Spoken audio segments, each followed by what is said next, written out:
Hola, sóc la Joan de Terrassa. Com sempre us dic, a Terrassa hi ha molts avis que es diuen Joan i jo en sóc un d'ells. Bé, he quedat estabornit ara veient una entrevista que li ha fet el Pablo Motos a la Sofía Vergara. Y hay una cosa que me han puesto en la documentación, pero supongo que es mentira, y es que tú eres rubia natural.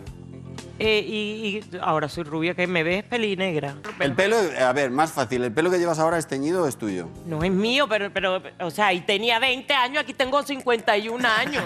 O sea, ¿qué es lo que quieres? No, saber si eras O rubia. sea, ese pelo te salió a ti así. Lo que quiero saber, Sofía. ¿No naciste con ese pelo de ese color? ¿Te lo teñiste? No. Ah, bueno, entonces ¿por qué me lo voy a teñir yo?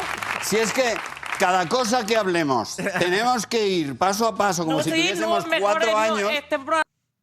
A veure, ell, un masclista, i ella, ni xitxa ni limonar. Serà molt bona actriu per alguns, però a mi no em diu res i aquesta entrevista és molt naïf. Per tant, ho deixo aquí. No val la pena perdre un segon.